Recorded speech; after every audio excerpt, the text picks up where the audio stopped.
All right. So, I mean, this class, what we started with the OSI Refresh Model. So this is something that it will stay with you the rest of your life in many courses, whether it's programming or networking or whatever. So in the lower layer, you have the physical, okay. Then you have the data link layer, right? Then we have the network. We are still today in the network layer, right? Okay. Then after that, we're gonna talk about the transport.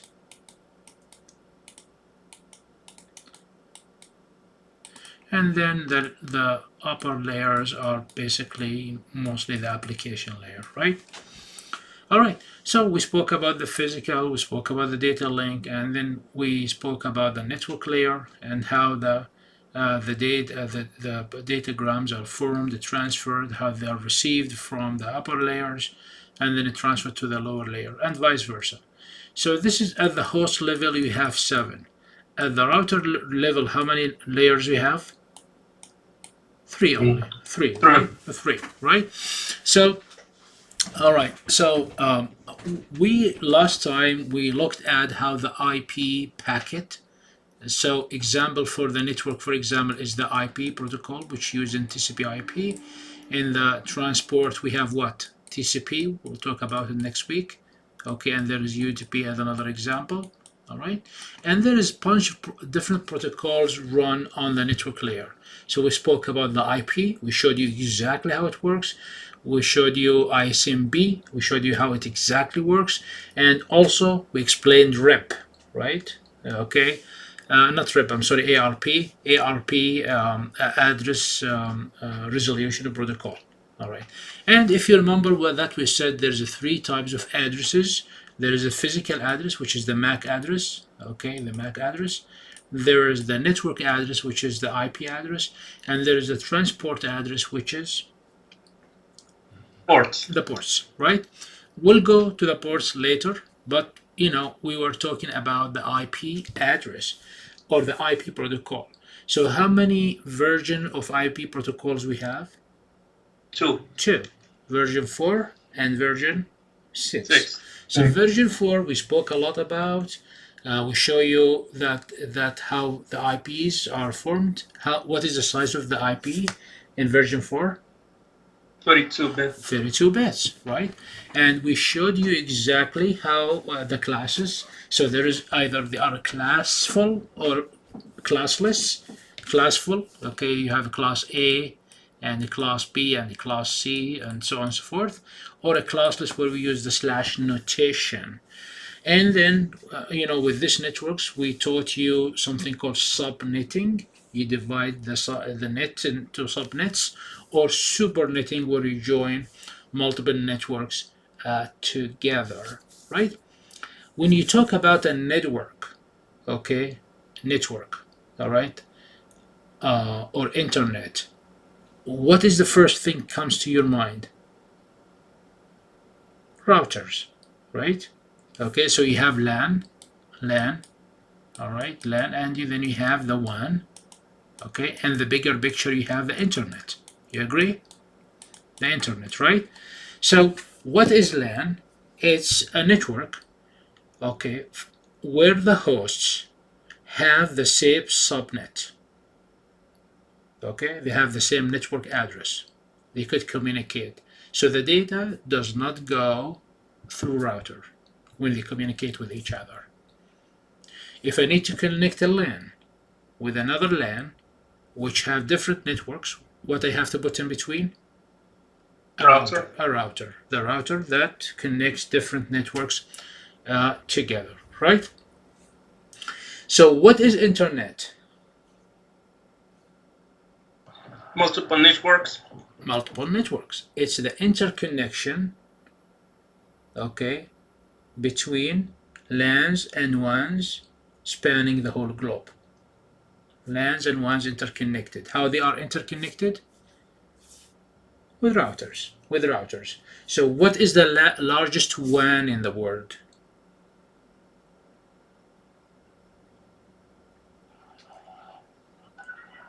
What is the largest WAN? The internet itself? The internet itself. Internet. The internet itself is the largest WAN, right? All right, so in this course, we are talking about TCP/IP, all right? Are TCP/IP the only protocols that we could talk about?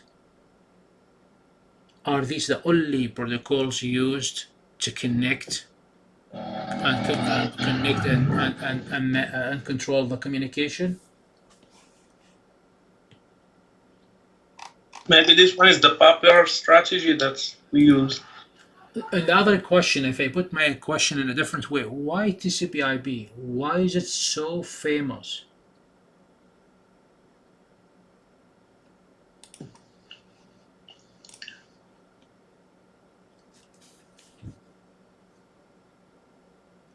Anybody knows?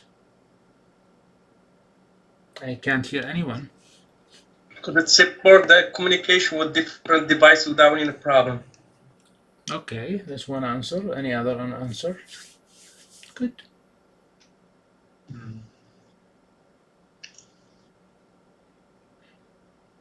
So TCP/IP used because it's adopted by the internet community.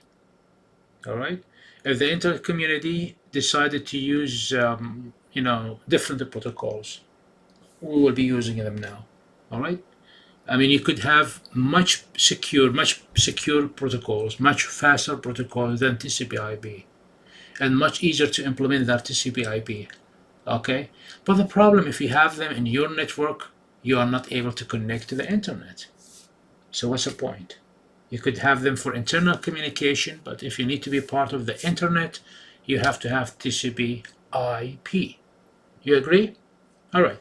So now we're gonna go to the routers. So last time we spoke about the IP, how is the packet of IP work, and we spoke before that the IP addresses and how we do subnetting and how data is communicating from one host to another host to another host.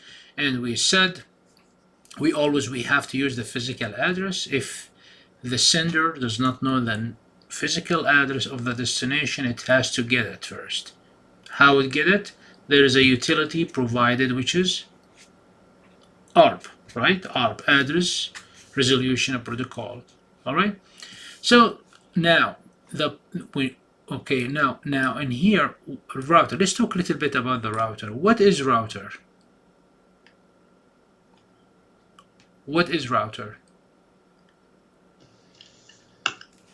The device for receiving the data.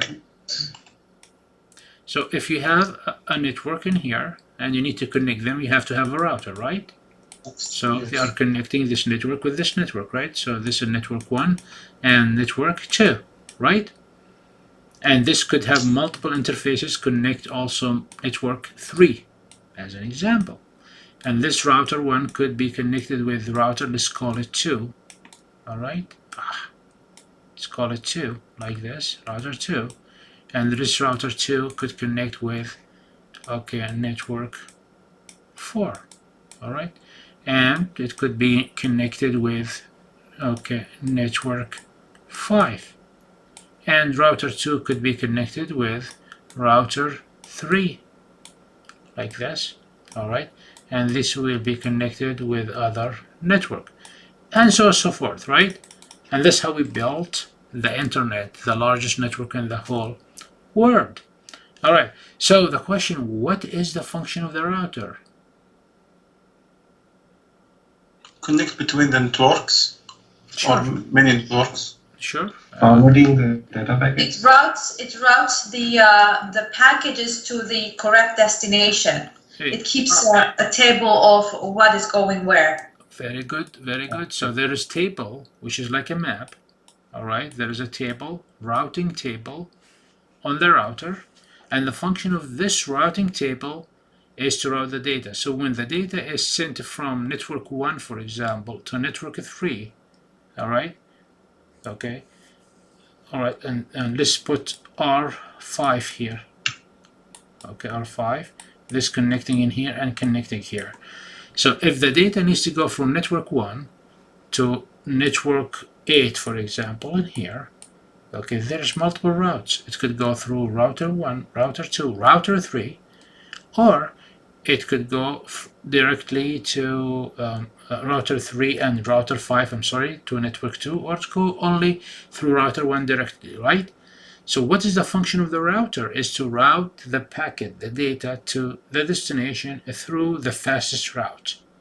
All right, fastest route possible. All right. So what that requires from the router?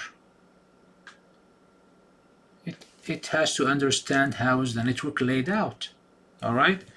Okay, yourself, if you would like to go to a network, and if I ask you what is the best way to go to Greenwich Village in Manhattan, you have to understand the network itself. You have to understand that there is 95, there is route 1, there is 15, there is 8, right? You have to understand all of these, how they interconnected, and then you give the direction, right? So this router, when it starts, it does not know anything, all right? Okay, then it will be built. The table will be built, and there's two type of routes. Anybody knows? Static routes never change, And forwarding. and dynamic routes. Dynamic, which is Dynamic routes that they learn. Okay. So a static route, like if I tell you to go to Greenwich Village, you go 95 until exit whatever, then to the FDR to exit whatever, then you take street 192, whatever, a static route, no matter what. The traffic or whatever, that's the only route you have to connect this point to this point. There is only one route, a static route. All right. For dynamic route, it keeps changing because it will lock to the fastest route. So if there is link if the fastest route right now is between here and here is this, but what if this goes down? If we are using a static route, the data will never arrive. But if you are using a dynamic route or learning route or adaptive route, it will know this is a close. Then router 1 will be smart enough to know that there is no link here. It will send the data to here, to here, to here, and to here. Dynamic. So the goal is to have a dynamic routes. All right. So static or dynamic, as simple as that. And it will keep learning as it moves on. Keeps learning as it moves on, right? All right. So now, how we built these tables, how the tables are built.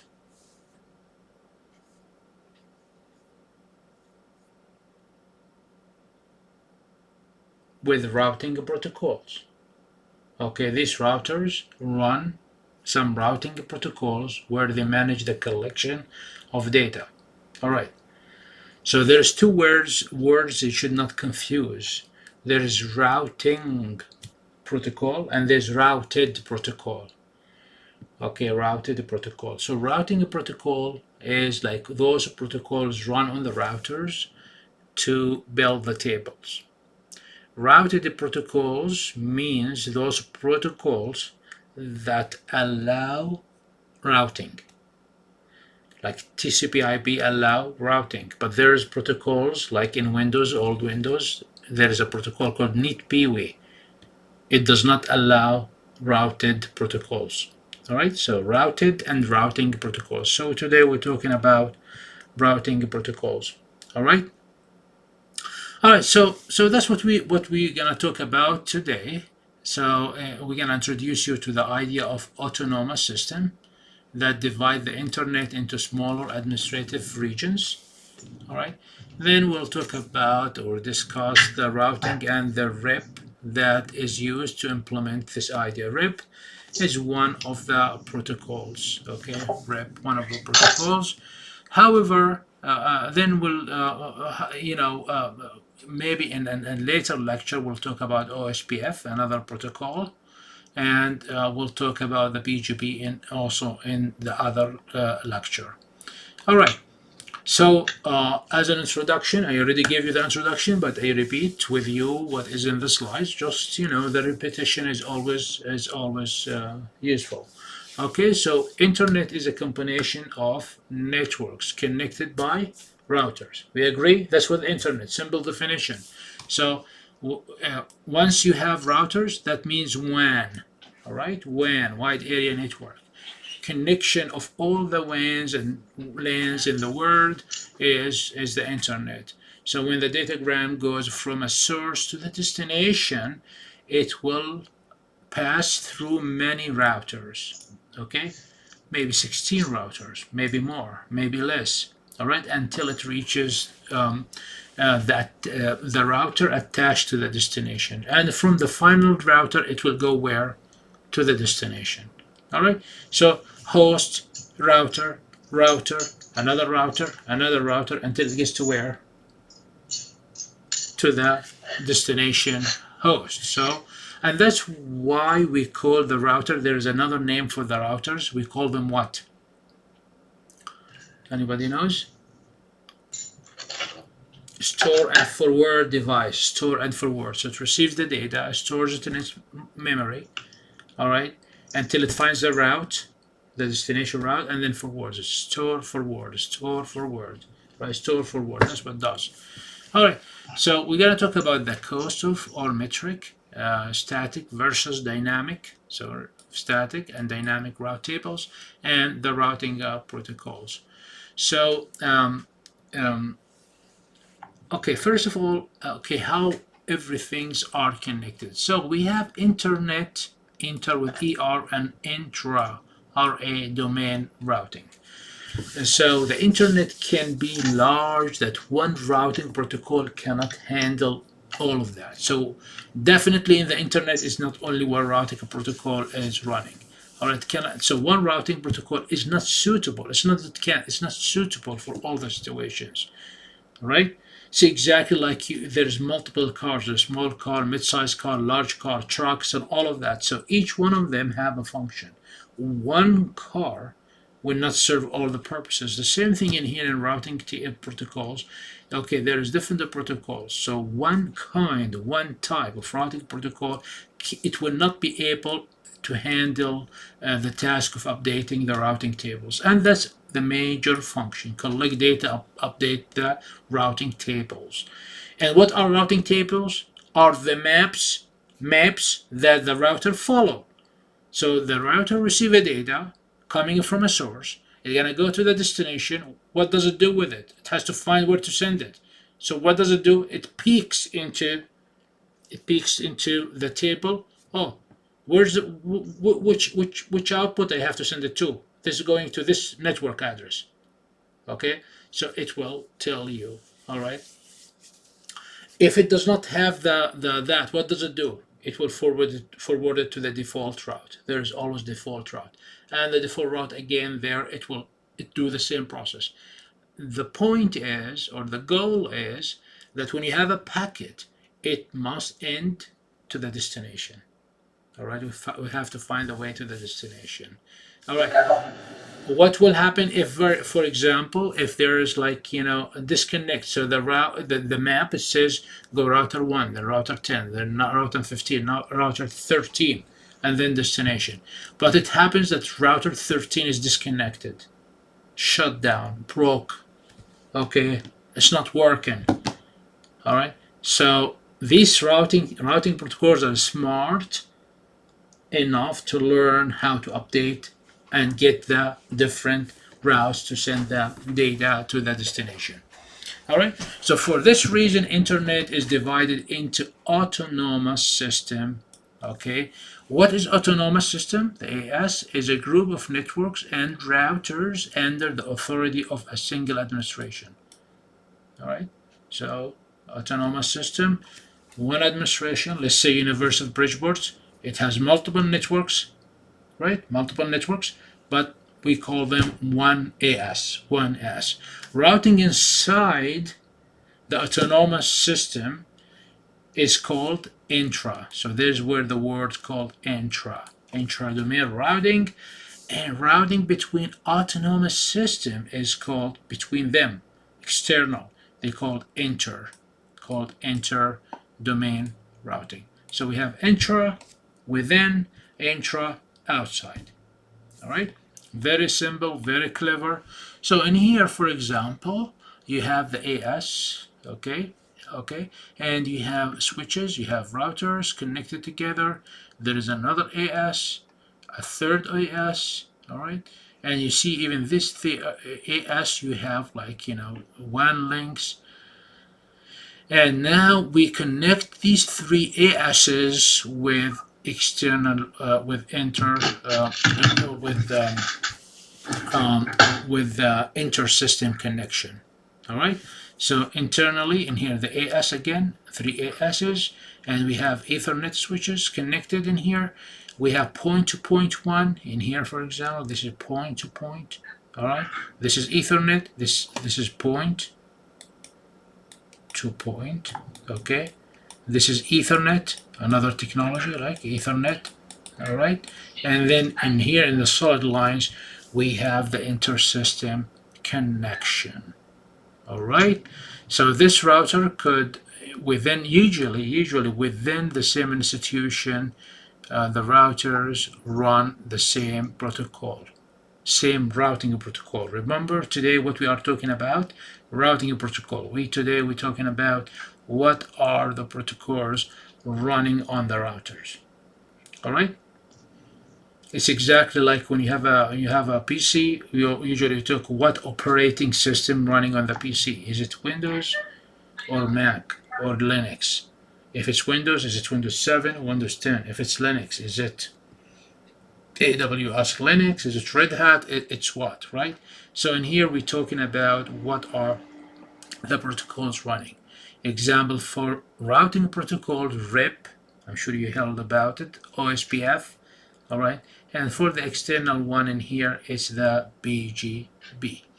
So in here, as you see in here, routing protocols. Okay, there is intra domain, and there is inter-domain. The intra-domain is example, there is a general category, distance vector, okay, and there is version 1 and version 2, all right. Then we have the link state, which example for it is OSPF, okay, and this is an open source. Those are open source. And for the inter-domain like in here, that's the inter-domain in here. You see it in here. We use path vector protocols like the BGP. Today we'll talk about this. Only next time we'll talk about the other ones. Any questions so far? Good. All right. So we're gonna talk about distance vector.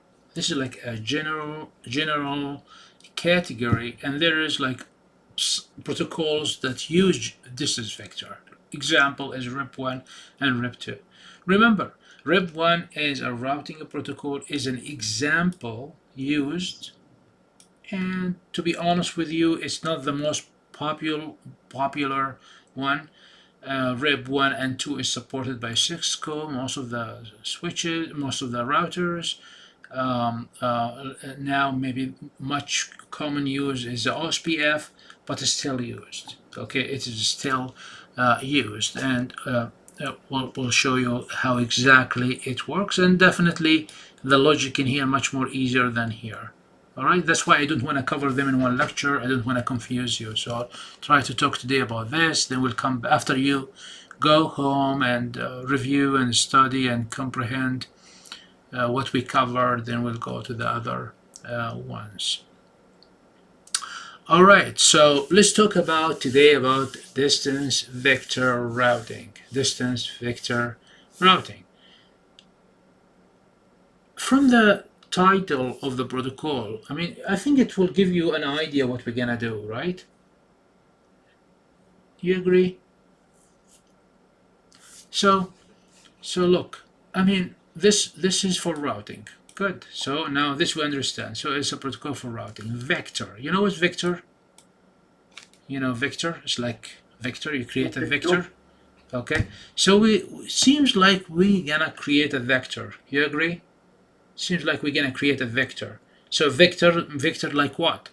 Like, oh, it goes R1, R2, R3, R9, R10. It's like a vector, like a path, right? And distance.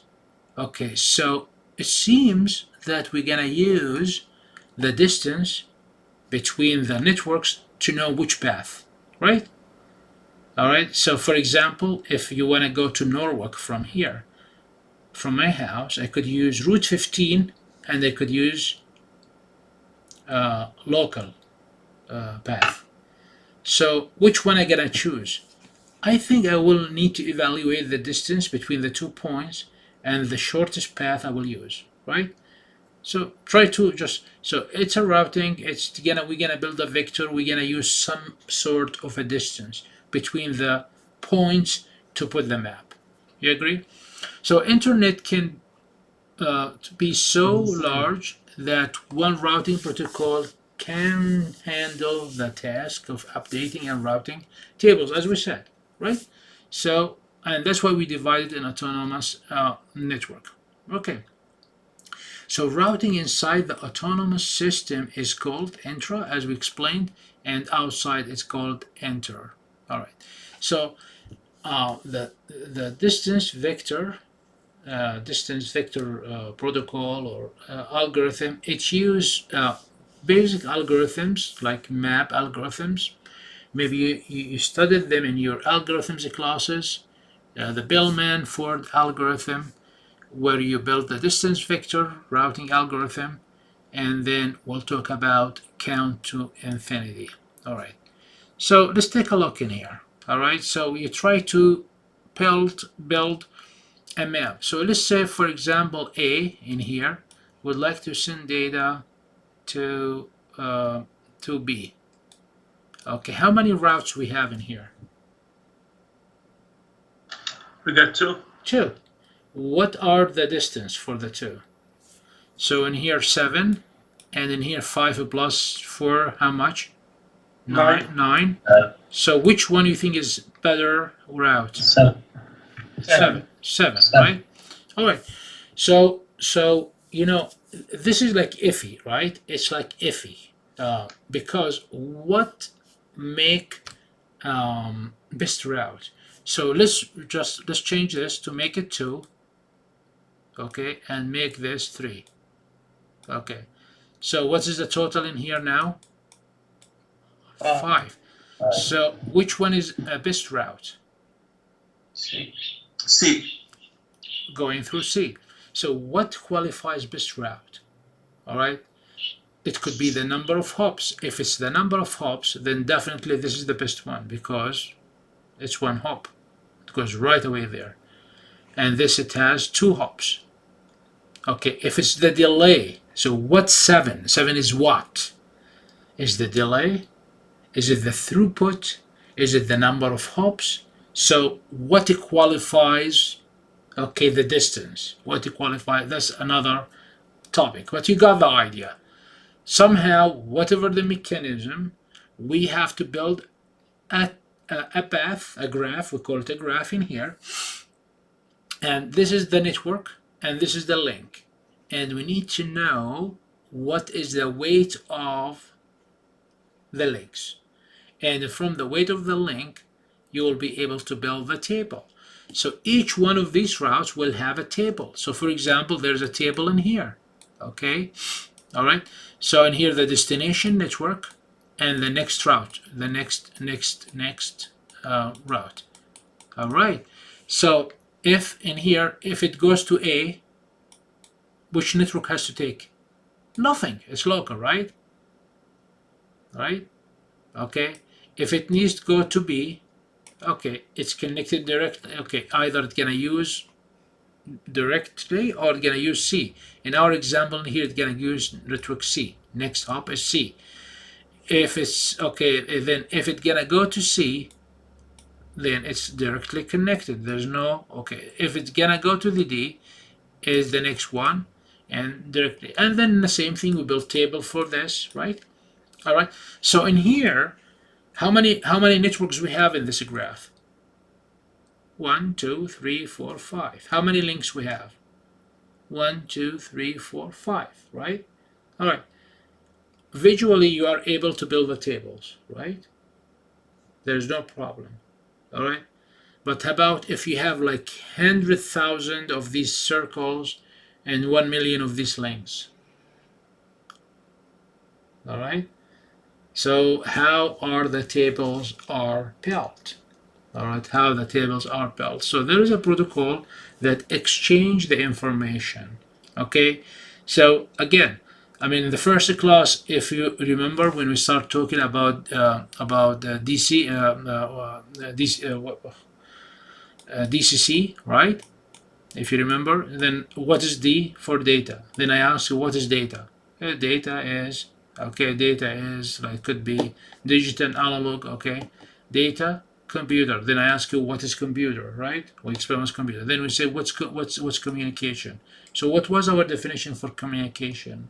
Anybody remember? Guide, was guide and guide? Not that type. Uh, should be like either Wi-Fi, wired. No. The word communication. I mean, you usually, like, simple questions need simple answers, and sometimes I would say communication is exchange of data between two hubs. Stop right there. It's an exchange of data. That's it. What's communication is the exchange of data, right? What is data? Information. What is the format of the information? Could be digital or analog, right? That's it. So in here, I mean, this A needs to know information about how to route the data everywhere. Okay, so it needs information to be able to route information. So what does it do? It has to exchange. It has to get the information, right? Then the routers communicate or the networks communicate among themselves to get information about how the network look like. And they build it in the table, and this table will be the map. However, the map, the routes change, route goes down, new routes come up, right? Some routes comes congested, right? So all of these are updated data. So that means the routing protocols will communicate all the time, routinely, to update their maps. Clear? All right. So if that's the case, we have to build a very robust protocol algorithm to do that, right? That's the whole idea. All right. So in the fact behind the Bellman Ford algorithm, as you see in here, it will try to see, okay, between two nodes, okay, what are the possible routes, okay, and then it calculates how many, what is the distance to. So this is in here, for example, there is n possible routes, and each one of these routes will have a distance, will have a weight, how much it will cost. So for each link, okay, you try to build, okay, the data. So for example, the distance between I and j, this is I and this is j, it's the minimum from this path, which is ci1 to dj1, or ci2 plus dj2, okay, and maybe there is other paths and you wouldn't know, right? And then keep going until you have all your options. So what is the best path between I and G? Is the minimum one of these routes. All right, minimum. Okay, so for I to be able to calculate it, it has to get information. It has to get this. It has to get all of these information. Okay, and then it does its math and build its table. All right. So dji, as you see in here, the shortest distance between I and j, and the cig, which is in here, is the cost between I and g. Okay. All right, and the n is the number of nodes. The number of nodes. So simple algorithm, take a look at it. So you start, that's a Bellman for it. You loop for I to n, this is the total number of nodes, and for j to 1, for j1 to n, the number of nodes. If I equals j, that means the distance is 0. That means, it's the same node. If I equals j, then that means they are the same node. Okay, so you're gonna put the distance to 0 and the Cij for 0. Else, at the beginning, what you assume the distance is infinity. Okay, infinity. They are not connected. Okay, and then the CGIA goes between the I and the J, and you keep for and you keep up. That's initialization. Okay, then you do the updates. You keep updating and you repeat. You keep looping again, and you're comparing, and you're gonna put the distance the minimum. Okay, until there was no change in the previous iteration, and then that will conclude it. All right. Yeah, and this is the basis for distance vector algorithm. Okay. Okay, so you have to know the number of nodes. Okay, you keep iterating with the data until you build the right table that you have to have, until you build the right table that you have to build. All right, so the distance vector, again, the distance vector came from where? It came from distance vector algorithm came from Bellman basic algorithm. All right. Again, the Bellman algorithm is very applied in the map. Okay, it was applied. This is the Bell map here. It was applied initially for the map between the cities, and you can imagine, right? So you have the initial information, and from the initial information, you will be continuing updating the data, right? Adopting it in the distance vector, you have to have assumptions. You have to have some assumptions. All right. So, for example, the cost. What is the cost now? The cost in here. Okay. What is the cost in distance vector? Is the normal hop count. What is the hop count? So if the hop count in here is 4 in here, and 5 in here, and 3 in here, 3 in here, for example. So what is the best route? This, because the hop count is less. It has to go through less. Okay, and that's what is hop count. So again, what is hop count is how many networks are passed before reaching the destination. That's the hop count. How many networks you have to go through. So the cost between two neighbors, if that's the hop count, how much? If there's two neighbors, what is the cost? 2. 1. 2. Because, 1, sorry. yeah, because you don't count the source. You count any network after the source. So it's gonna go right away to the destination. So what's the hop count? It will be 1 if they are neighboring, right? All right. So if I need to move from house to house, and I gonna move to the neighbor house, so how many hop? In this time, hop means a house. How many houses I have to get into from my house? 1, which is the destination, right? With the destination, right? So each router needs to update its routing table asynchronously. Okay, what do I mean asynchronously? If you have a network in here, okay, and go back in here, okay, there is so many routers in here. How they update themselves asynchronously. So this work by itself. They don't wait for B does not wait for A to update. Whenever it gets the information, it does the update. A, whenever it gets the information, it does the update, and so on and so forth. So it will happen asynchronously. Okay, that whenever it receives some information from the neighbor. So whenever any one of them receive information, they will do the update. Okay, so what does that mean? Each router executes part of the whole algorithm. So this will execute part. This will execute part. Okay, okay, from the Bellman Ford algorithm. All right, so that means that distribution or the processing is distributive. All right, so for the whole network to build the tab, this will do some part, this will do some part.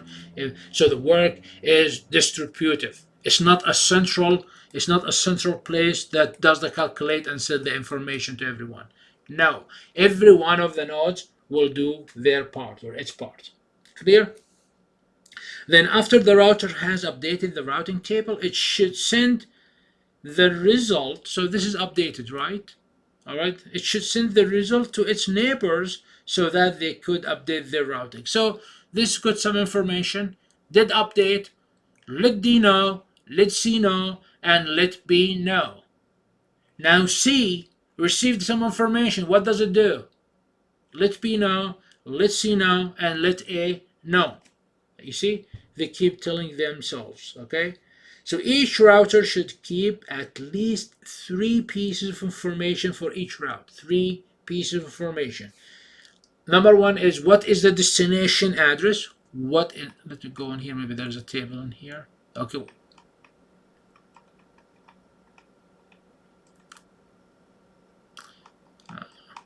So anyways, it needs to know the destination address. All right. Where is it? This in here. Oh, look at this table. So 3. So the destination address, right?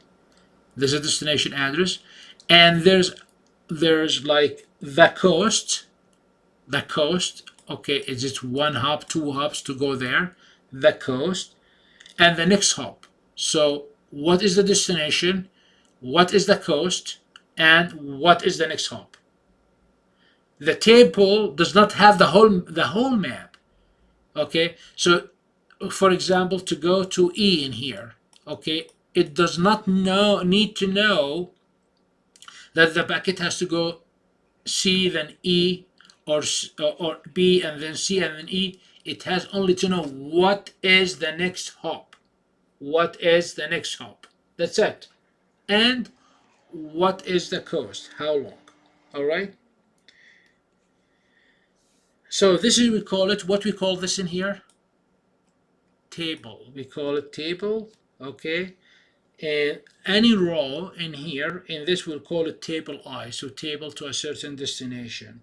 And the 3 columns in the row that we call them the table I destination, then table I cost in here, and then table I next. So the table will have rows. Each row will have 3 information. It will have 3 information. So good so far?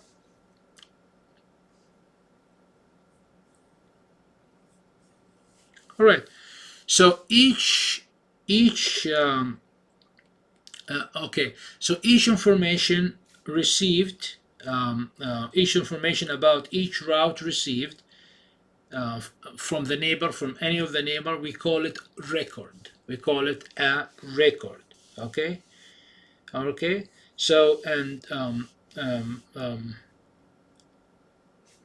and the record has 2 information, which is the record destination and the record cost. So that's how it is. So that's how we build the table. All right. As you see in here, that's how it's built, the table. Okay. So when you take a look at the distance vector, again, distance vector algorithm, let's just take a look at it. All right. So we have n is the number of ports. Okay, you understand what is a port, right? So router, it be connected to multiple networks. So if it's connected to the 3 networks, okay, then it's 3 ports. It could be 4 ports. Minimum, what is the minimum number of ports you have in the router?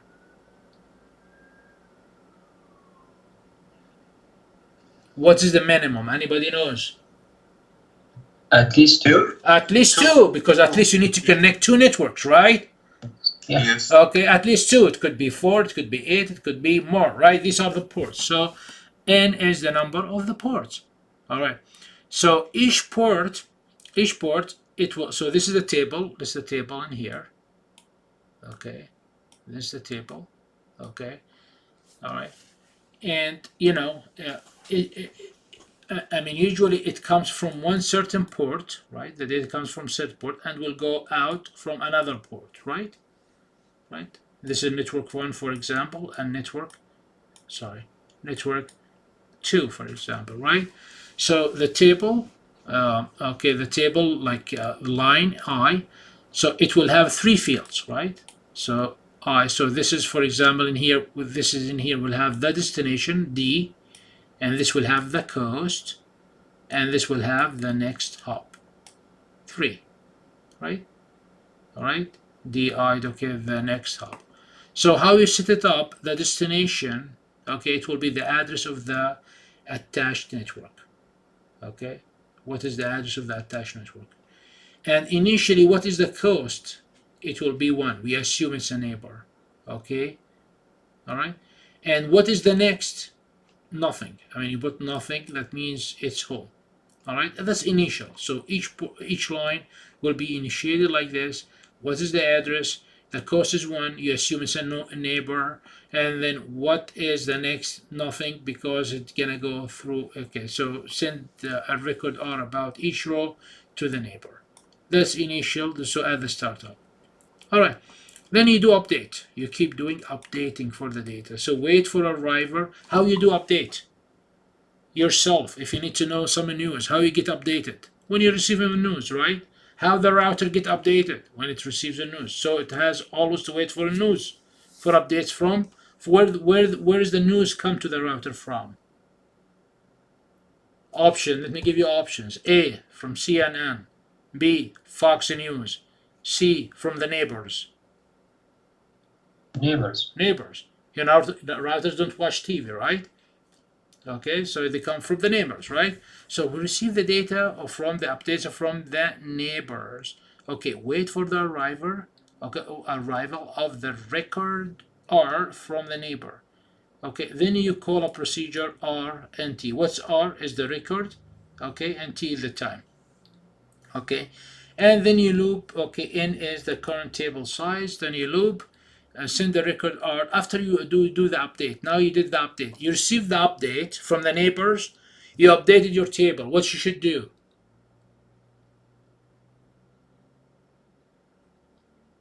Send your updates to the neighbors. All right, don't be selfish, right? Because your information changed. You received the data, you said the dates from your neighbor. It caused you some change. You did the update in your table. Now inform all your neighbors about the changes. All right, and that's how the network, the whole network keeps or stay updated. All right, by exchanging all of this information. All right. All right, so okay, end repeat and end distance vector. So this is the procedure in here, update module. So in update module, what you do, search T for a destination matching that 1 in R if destination is found in the row. So you received an update, okay, about a network. What is the first thing you need to do?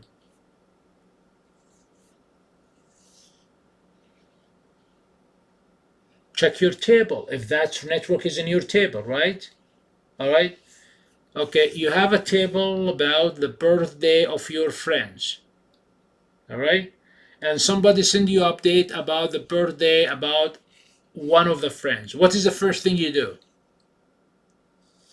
You check your table.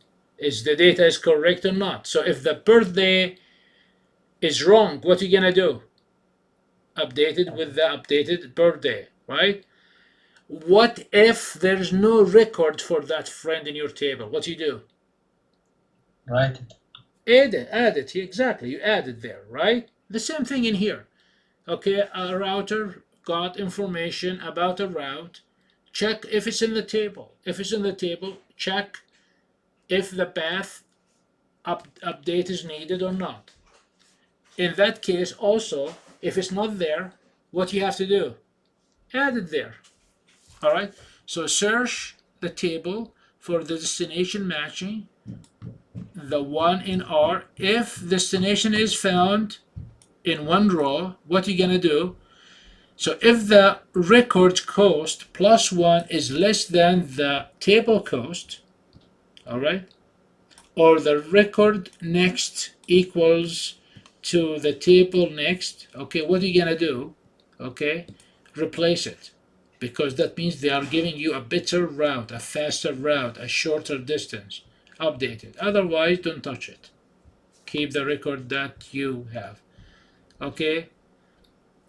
And if the route does not exist, just remove it, and so on and so forth. Okay, just that's the algorithm, simple algorithm. That's how it works. So look at this figure. Okay, the next figure. That's a real network. Let's take a look at it in here, as you see in here. Okay, that's a network. So that's exactly how it looked like in real life. All right.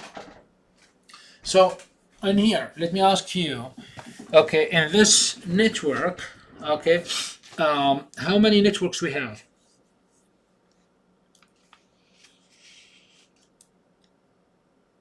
Five. Sorry. Five.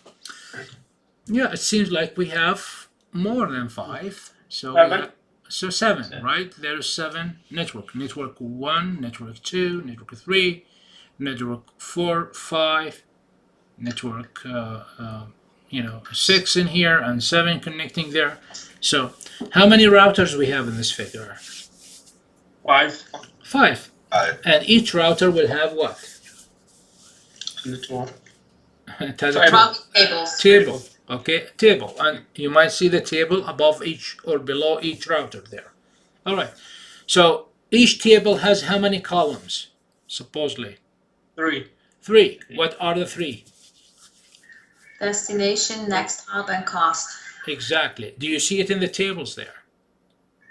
Yes. Excellent. Yes. So let's take a look at the router in here. So router in here, how many networks is connected to? 1, 4. 2, 3, 4. 4. 1, 2, 3, 4. Connected to 4 networks. So to connect to network 1, the cost is how much? 1. Why? 1. Because neighbor. What is the next? There is no next router gonna go to. It's gonna go right in there. For network 2, okay, for network 2, the same thing. What is the cost? 1, because right door. It's right next door. And what is the next? Nothing. There's no other route it has to go through. It's gonna go directly to the network. Same thing with network 4. Same thing with network 5. Connected, there's 4 ports. 1, 2, 3, 4. And you have 4 ports. Let's go to router B in here. How many networks is connected to? 1, 2, 3. Right? Network 2, Yes. network 3, and network 6. Good? Okay, when you go now to router C, how many network connected to? 1, 2, 3. Same thing. That's initial, right? All right. So in here, how about E?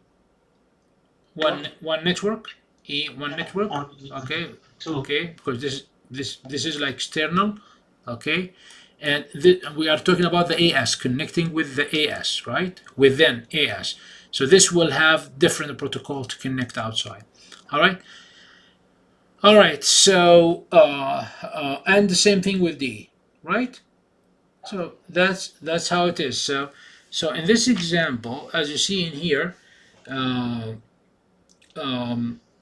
each router creates its own routing table when it's booted. Okay, when it's booted, right? And so on forth. Okay. Now assume router A sends 4 records to its neighbor. So again, every 30 seconds, the routers will update their neighbors. Okay, so let's say A send to its neighbors. What are the neighbors? How many neighbors it has A? 4. It will send an update. Okay, so now assume router A sends 4 records. 4 records. Where are the records? 1, 2, 3, 4. 4 records to its neighbors. What are the neighbors? B, D, and C. B and DC, only B and D and C. Where's B? And B, okay, B, D, and C. B router B, and D and router C. So let's take a look at the changes that happen in router B. Okay, so let's take a look in here.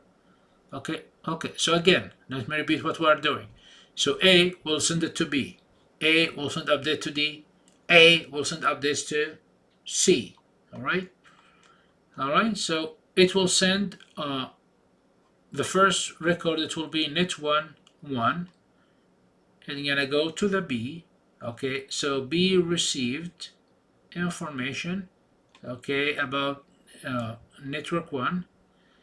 Okay, and now after receiving that, what will happen? Net1, the course is what? Okay, so initially to connect to net1 is 1. Okay, so let me go back in here, and received the network, the connection to the network is 1. All right, then it updates its table. Okay, the B now, the B in here. Okay, it updates its table to go to network. The next hop has to be what? A. Okay, it has to be. Let me go back in here. Okay, let me go back in here and show you in here. So B now received. Initially the table. What does the table say? It says net to go to network 2. I think network 1. I'm sorry, network 1. You have to go. There's nothing in B. There's nothing about network 1, right? But the reality is, if you need to go to the network 1, which is in here, you have to go through how many routers? 1 and 2, right? So initially does not have any information. B does not have any information about network 1. There's nothing in network 1 in here, right? So okay, so A will send information to the B. Okay, to go to network 1, there is one hop. All right. So now it will know the B now. B, it says that to go to network 1, you have to go to A first. However, A, it needs one step to go to network 1. So 1 plus 1 becomes how much? 2. Then it will send about network 2. All right. Do we have entry for network 2? We do in here, right? Okay, for network 2. All right. And now it does not change anything because this is a close. I mean, it's the same thing. Okay, it's a network 2. Then now it will send information about network 4. Do we have an entry for network 4 in here? No. So it has to add it to the table. So it goes there. All right, and it will add network 4. Okay, and what does it say? To go to network 4, to go to network 4, you have to go first to A. This is one hop, and then from network A you have to go to where? To the network 1. So, and this is one hop. So how much is the total?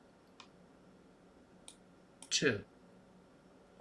Then it sends another update about network 5. Is network 5 here?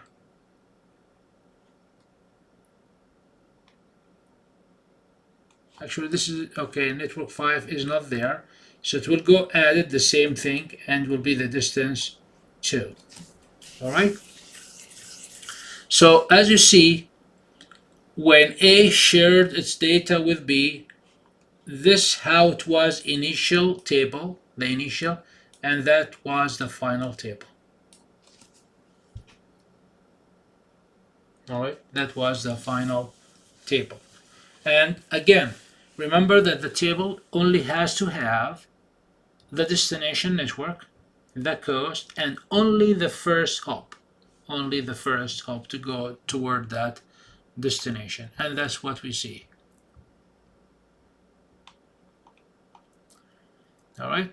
So if you want to take, after all this exchange of information, that will be the final. That will be the final tables. That's how they look like. All right. Let's pick. Let's pick. You know, one and take a look in the map itself. So let's pick which one you're gonna pick. Let's pick. You know, going from E to network. Let's say to network 4. Let's check this out. Okay. What does it say? From E to go to network 4, the cost is 3. That means you have to go through how many routers? 3. 3 routers. And what is the first router you have to go through? C. C. So let's take a look at the network. Let's go back. So we are talking about E, right? And what is the destination? Network 4. Network 4. So network 4, the first route it has to take is C. That's correct. That's the next hop. All right. So this is 1. 1. Okay. Who's it driving there? 2. All right. Right. 2. And then it goes to here, and this is 3. And this network 4. Okay, so the cost is correct, is a 3. All right. Again, this was learned over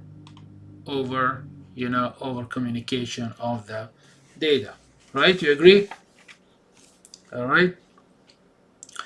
So, all right. So that's exactly how it worked. Okay, that's exactly how it worked. All right, there is a problems. Okay, is it perfect? Is this algorithm, you think it's perfect? Nope, there's a problem with this algorithm. Okay, there's a problem with the distance vector routing. Okay, the major problem is any decrease in cost, which is good news, right? Decrease in cost is a good news, right? Any decrease in cost, good news, propagates quickly. That's great. We need to do that.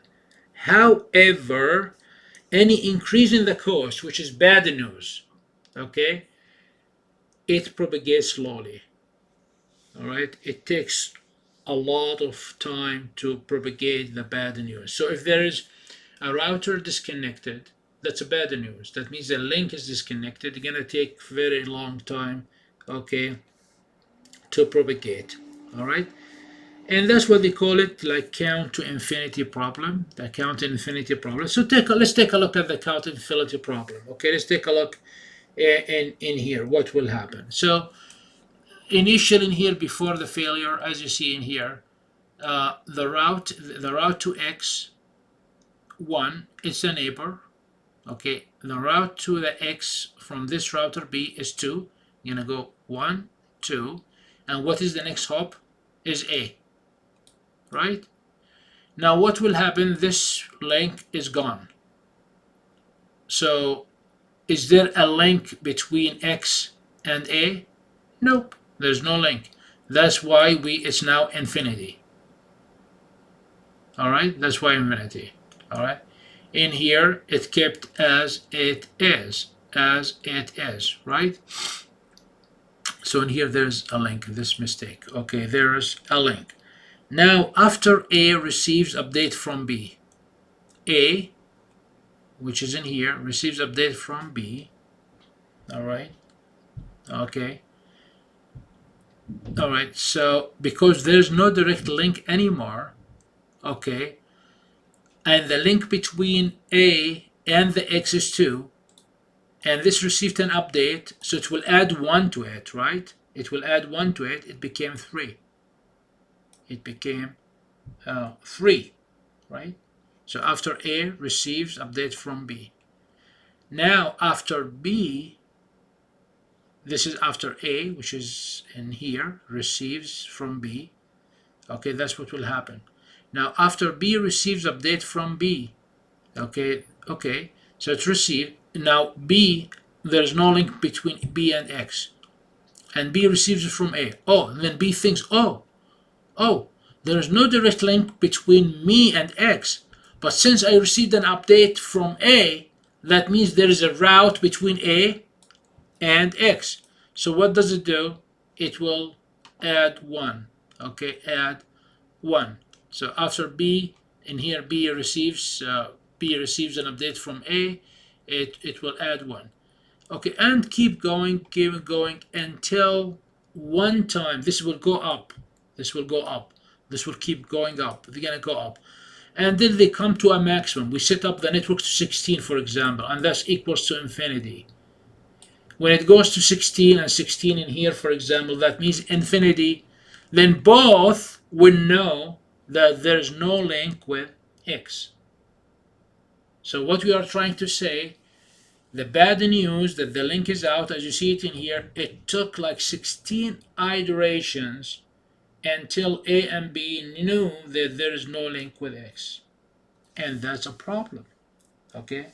You understood the problem? Okay? Is it clear? Is the problem clear? All right.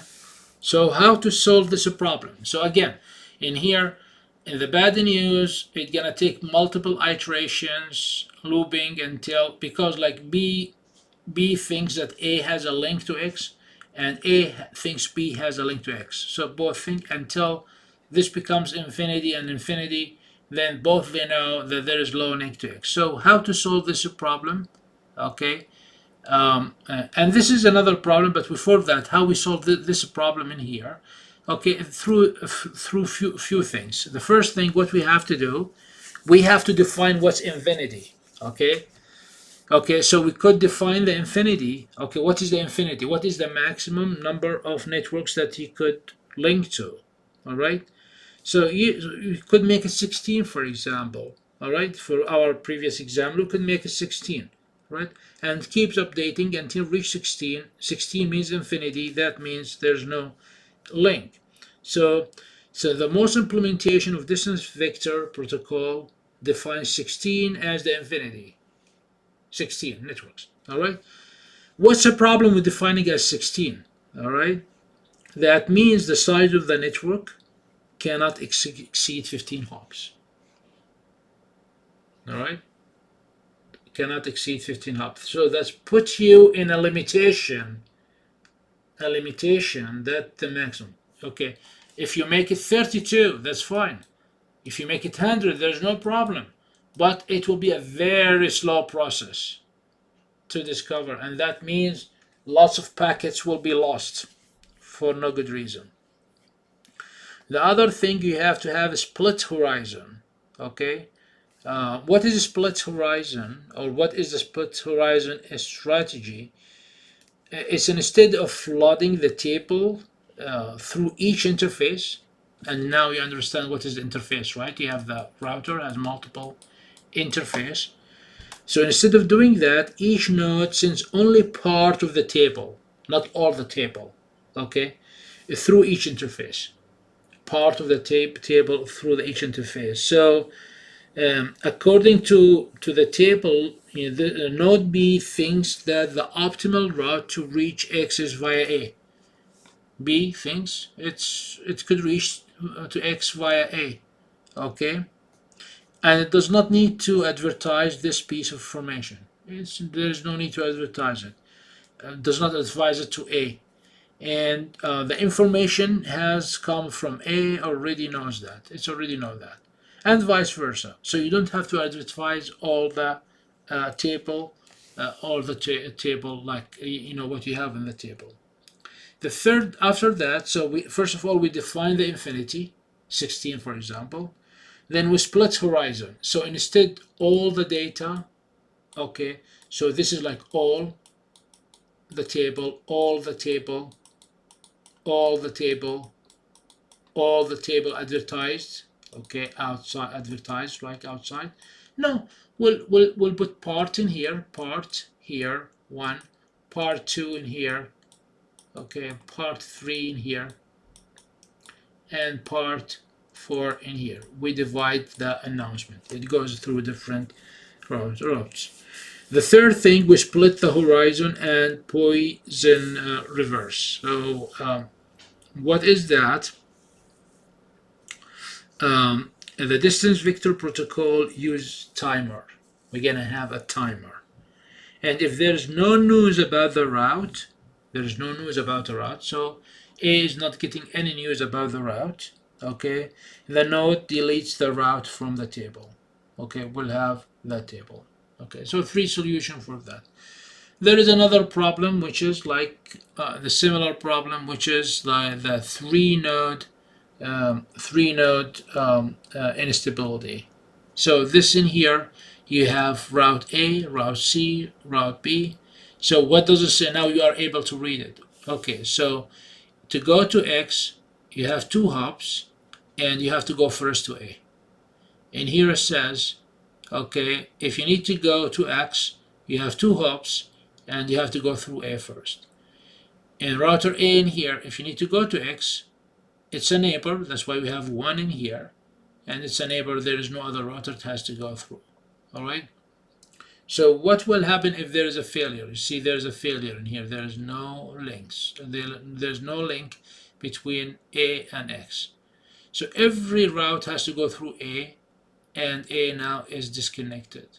So after A sends the route to B, A sends the route to B and C, but the packet to C is lost. So this packet to C is lost. So it will send it to B, it will send it to C, but the packet is lost. So after C in here sends the route to B, C sends the route to B, all right? So B in here, again, and here, B, because the data went from A to B, B now knows A has no link with X, updated this to what? With infinity. C did not get the packet, lost, so kept it as 2. So now what will happen? C update everyone. So C sends this to where? To B. It says, I have a path to X through A, and I have 2 hops. B receives it, it will increase the hops to 3. But that's wrong. There is no path. There is no path. Okay? There is no path. And then after that, after B sends the route to A, B sends the route to A. Now B sends the route to A, it says, I have a path to X through C. Then B think, oh, that's really good news. I don't have my own link with X anymore, but I could go through C. So it receives a 3 in here. So what does it do? Add 1. So now A thinks could send data to X through B. And how many routes it have? 4. But that's wrong information. It started because this packet is not there. All right? So, you know, and that's a problem. Okay, it's gonna take a while to discover the problem, right? So that's how a distance vector protocol work. Distance vector algorithm work. One of the implementation for it that you see it in Cisco routers and checkpoint routers, the routers is the RIP version 1 and version 2. Okay, these are real protocols that they are used out there. Okay, these are real protocols that are used out there. So let's take any questions so far? Any questions, guys? All right. So let's move on. I'll try to finish early today. Okay, so let's move on. I'm not going to give you a break. So if you need to have a sip of water, go ahead. But let's take a look at the RIP. So the routing information protocol RIP is intra-domain, interior routing protocol, used inside autonomous system, AS. All right, like NUB, for example, you have the AS, multiple buildings, different networks. They are connected with, I'm sure they are not using RIB 1 or 2 now, maybe USBF, but this was famous 10, 15 years ago, still very much used in small networks, all right? And there is a newer version from Cisco, proprietary version in Cisco. So it's a very simple protocol based on distance vector routing. Do you guys know what's distance vector routing by now? Yes, we just explained it to you.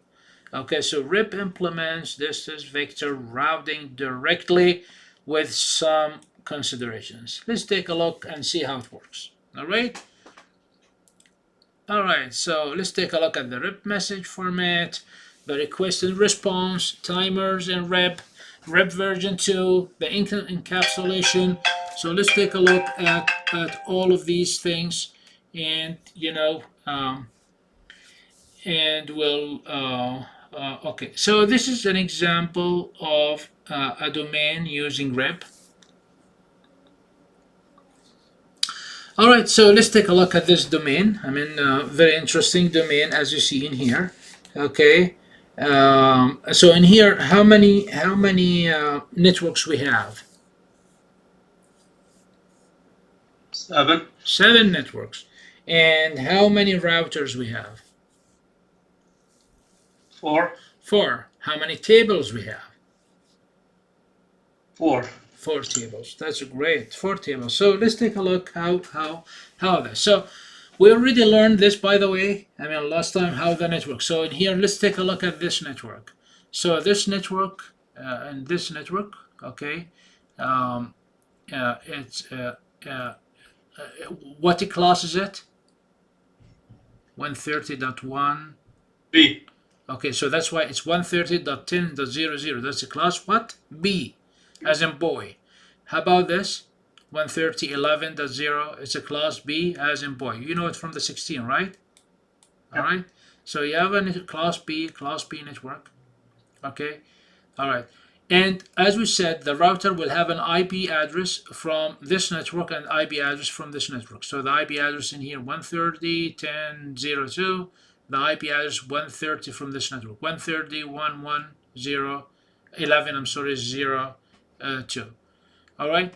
And same thing apply to here. So in here you have network 3. It's what class is this in here? C. C, and this C, and this C.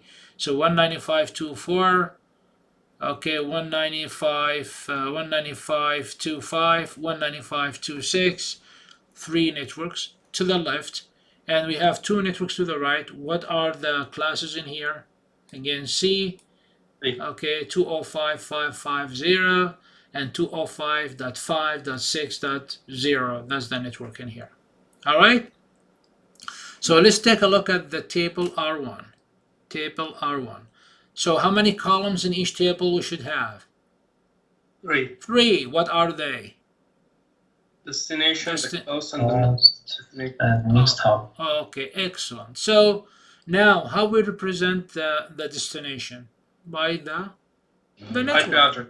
By not the IP, by the network address. So in here, 130.10.0016, which is this in here, right? That's the network address, right? And what is the cost?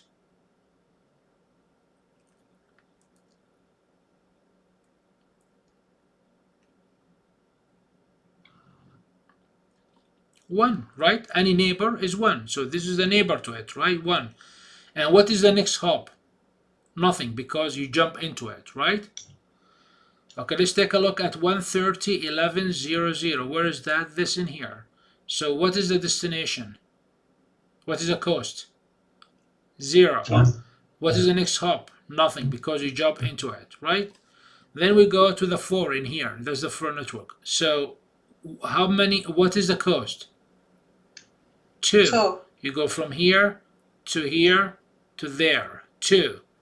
And what is the next? What is the next will be?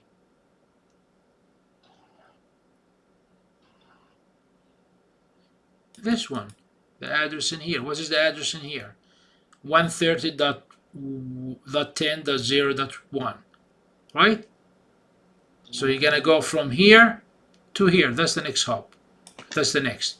Then you go to the 5. What is the distance? 2. And then you put what? The same thing in here, the address, which is in here, 130.10.0.1. Let's go to the 5. How many hops we have? 3. You're gonna go 1 from here, okay? You're gonna go 1, okay, from here, 2 to here, okay? And then you're gonna go 1, 2, 3. You're gonna go 3 routes, right? 3 routers, okay? And what is the next hop? Is still this one, because you go only the next hop, the closer one, right? Then now you go to the 2055.51. All right. How many hops? 1 and 2. And what is the next hop? Is this in here? Okay. What's the IP address in here?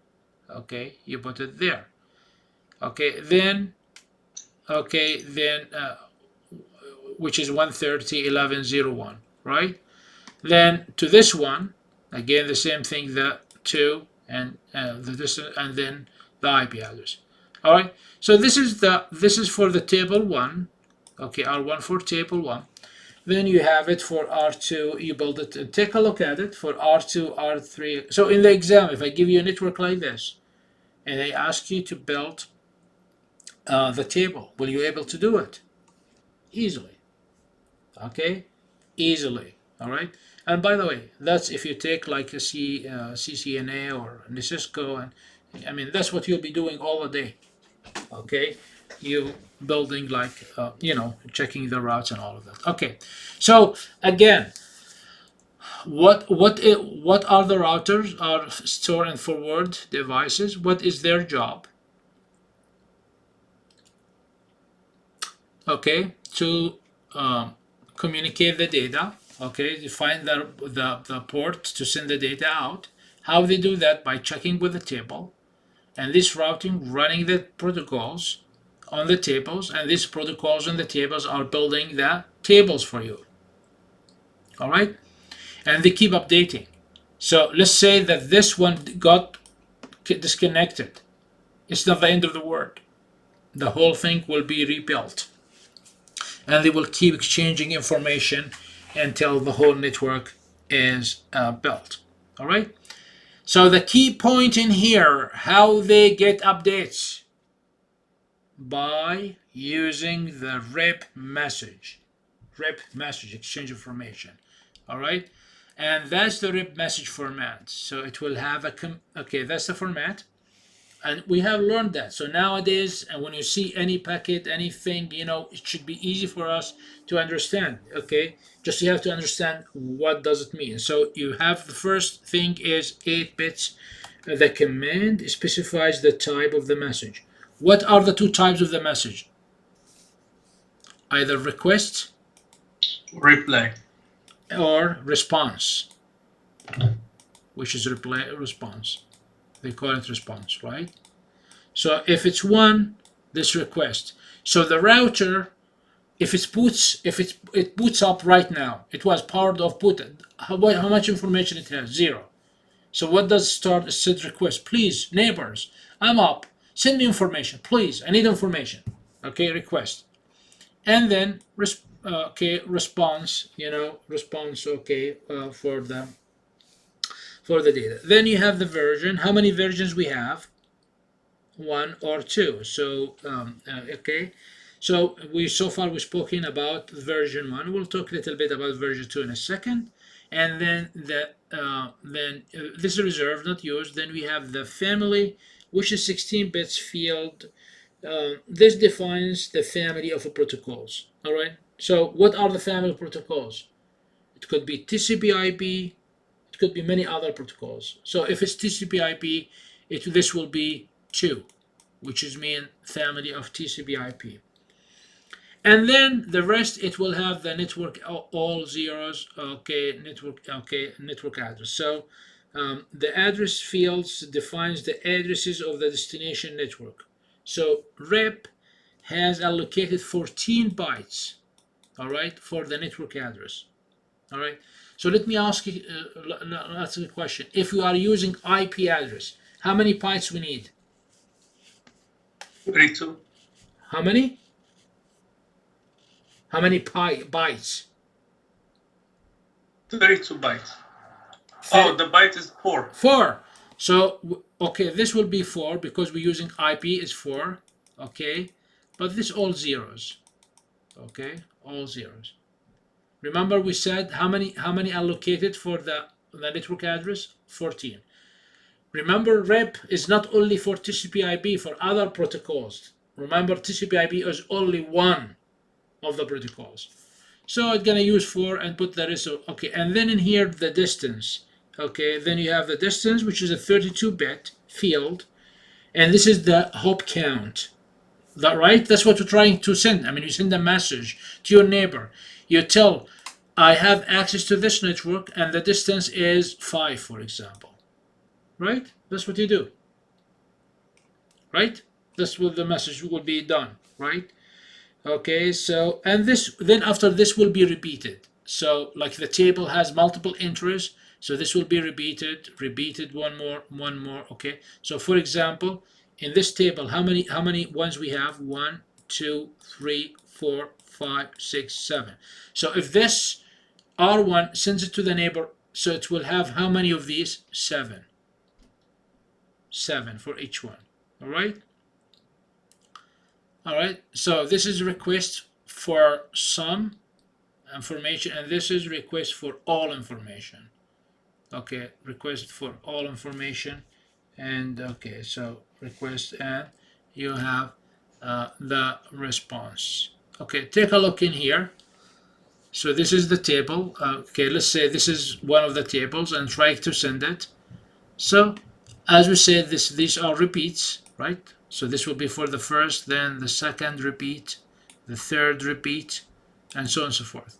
All right. So, okay, in here it's version 2. It has the version 1. I'm sorry, version 1. 2 for response. This is response. Okay. And the family is TCP/IP42. And what is the destination is 130. You see 130.10.0, it goes in here. All right. And because it's a neighbor, what's the distance? 1. Then it goes to the next network, okay, and okay, network, all right, H1 and so on. This is because it's not neighbor, it puts 16, all right, and so on and so forth. So information extracted from the message and sent out to the rep. Now there's 3 timers. Okay, there's 3 timers that are used in the rep. Okay, the first one is periodic timer. The second one is expiration timer. And the third one is garbage collect timer. So let me explain them for you. Okay, so what is periodic timer? A periodic timer controls the advertisement of the regular update message. So how often each router will send advertisement? Although the protocol specifies 30 seconds, okay, but they try to make it random. So each router, when it boots, it will pick a number between 25 and 35 seconds. So every 30 seconds, every 35 seconds, it will share its information with the neighbors. Okay, so each router has one periodic timer that is randomly set to a number between 25 and 35.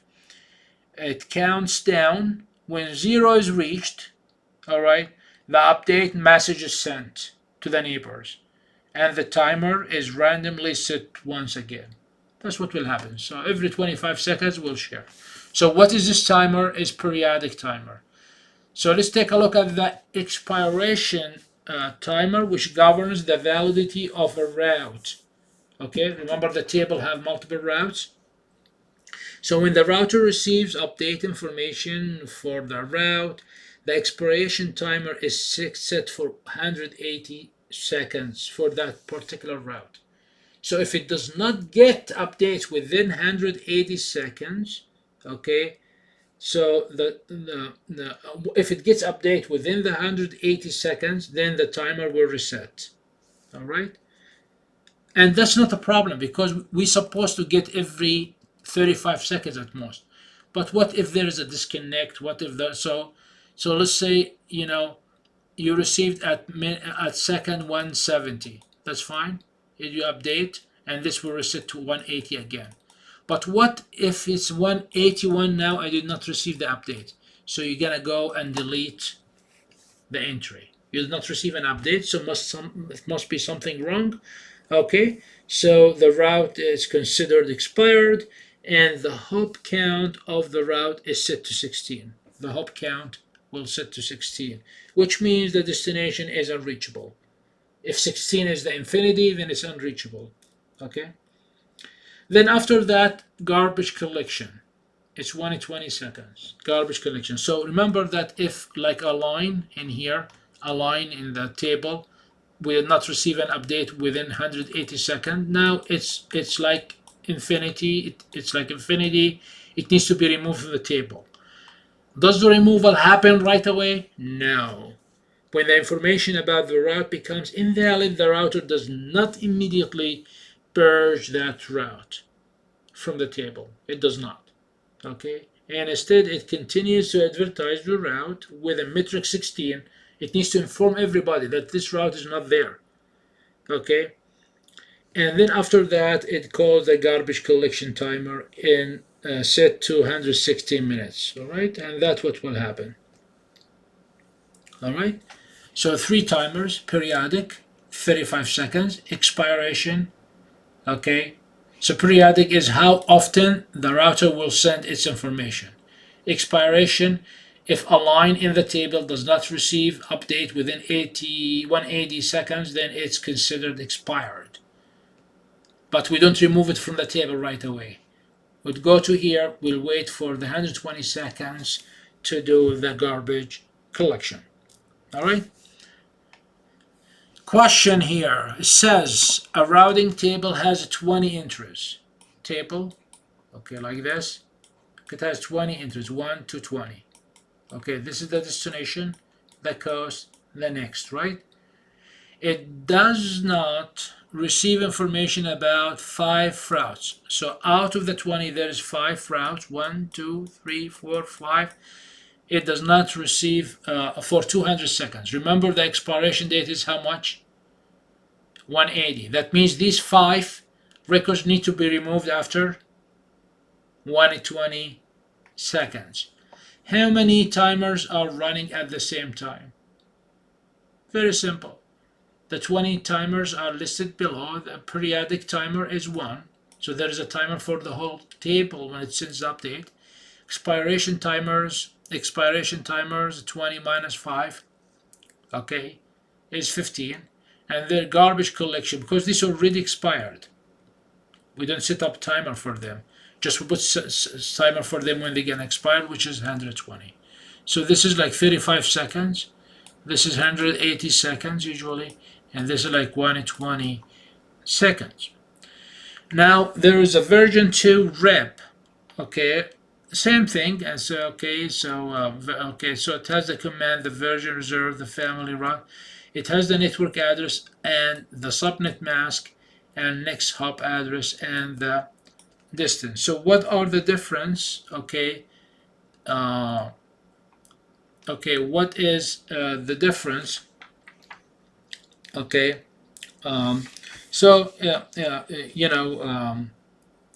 version 2, it has a new fields. New fields. It will have a new fields.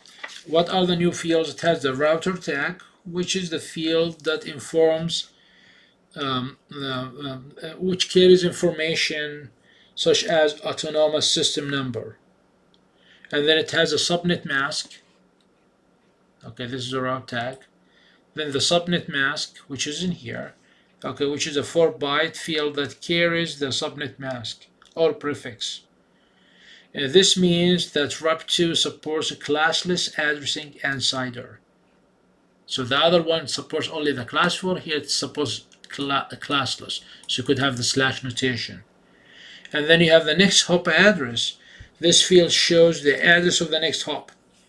And this is particularly useful if two autonomous systems share a network. Right? And then you have the distance as usual. Okay, so it supports the classless addresses.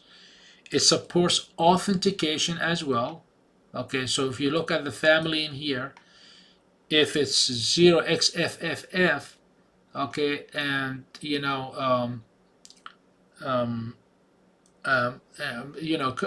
authentication type and authentication data 16 bytes for the authentication. So authentication is added to protect the message integrity. You want to make sure the digest of the message integrity, you want to make sure it's not changed. So that will be added. And also, okay, it supports